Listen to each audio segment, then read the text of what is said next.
want to sell your Connecticut real estate historically in the next, or put it on the market in the next 3 to 4 weeks, this is when the most buyers are going to be out there.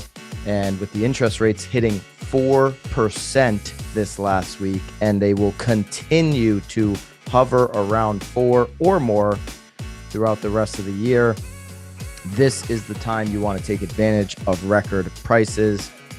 Waiting is going to cost you money as a seller. On the flip side, as these rates, it sounds contradictory, but on the flip side, as these rates continue to go up, yesterday was the cheapest time to buy as a buyer. If you've got cash and you're a cash investor, you can be patient. I think you'll have some opportunities in 2023. Historically, since 1967, when one division, or one conference, wins over the other, the market tends to perform better. The question is, does the market do better when the NFC wins, or does the market do better when the AFC wins? 50-50 shot, nice, easy little layup to start the day, hopefully. Right? I'm thinking it's a layup anyways. I'm guessing it's the AFC. You got the AFC. Pat, Yeah. What do we got? What's the answer? Oh, so you have no problem telling people when it's the right answer, but you, Is I need to tell your people. final answer, Victoria? Yep, that's the final answer. All right. Oh, Victoria, I'm so sorry to be the bearer of bad news, but sadly that is not the case. When the NFC wins, the market historically does better. So the NFC historically does better, or the S&P 500 rather historically does better when the NFC wins. You're right. The market does less than 5% better when the NFC wins. So you're in. This will be the second best halftime show of all time in Super Bowl history. I'm predicting it right now. Who's your number one? I mean, come on. Michael Jackson. Michael Jackson. I wanted to make sure, because I thought we were going to have words here in about 14 seconds. What did you think I was going to go with? I honestly had no idea. Other than Jacko, like, what else is even close? No, Michael Jackson. You can't beat that because, I mean, that was just all time. That was an incredible halftime show when Michael Jackson did. What year was that? 90? I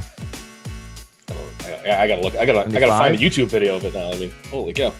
I may rewatch that myself here over the weekend, just getting ready for Super Bowl. It was 93. 93. Man, almost 20 years ago. That's crazy. So 93, Michael Jackson did the halftime show. This one here, Dr. Dre, Snoop Dogg, Eminem. Kendrick Lamar. Yep, Eminem. Mary J. Blige. I'm hearing that there may be a couple of, other people that they might bring out as a surprise. You never know. But this is going to be all-time great, this halftime show. In LA, of course. SoFi Stadium. I can't wait. Yeah, I feel like anybody between the age of like 22 to 46 is like losing their mind for this upcoming weekend just because of the halftime show. I mean, the game's going to be, I guess right now, if this game is half of what any of the playoff games were that led to this game, it's going to be one of the best Super Bowls in history to watch. It's going to be amazing. Ryan, we started the show talking about interest rates hitting 4% this week, and that if you're a seller, this week is when you want to put your house on the market. What needs do you have for buyers that could match up with somebody potentially thinking about selling? What's a top need right now that you're looking for, town need for a buyer?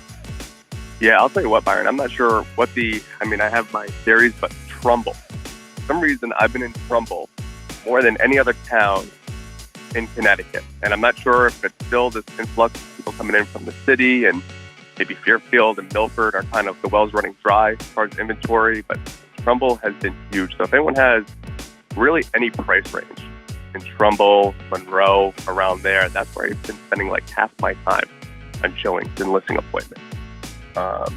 So that's really what I think the hot spot is. If anyone's having any thoughts about selling, Trumbull, I mean, this is a true story, and I'm not trying to scare any buyers away. I put an offer in 2 weeks ago in Trumbull, $25,000 over asking price. I found out that 2 people, I believe they're from New York, can't confirm that, went over $100,000 over asking price. On this house in Trumbull, that was $500,000, 525. That's what's going on in there. Wow, Trumbull is hot. If you're thinking about selling, you could put yourself in a position to have somebody bid over 100,000.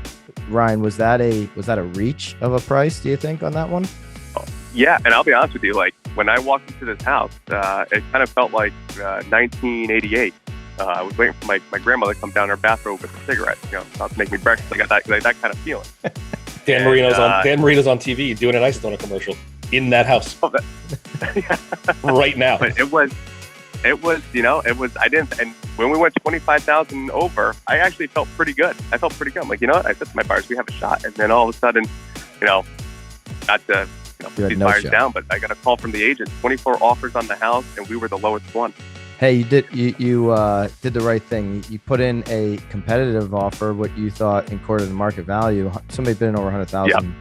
They're going to be in that deal for a long time. Ryan knows the market better than anybody. If you are thinking about selling or buying, you definitely want to reach out to Ryan. Ryan, where can people text you or call you today? They can text me in that beautiful Rhode Island number. Licensed in all of Connecticut. As you can tell, I'm going there all over the place today. But my cell is 401-316-8346. You can call, text, whatever you prefer.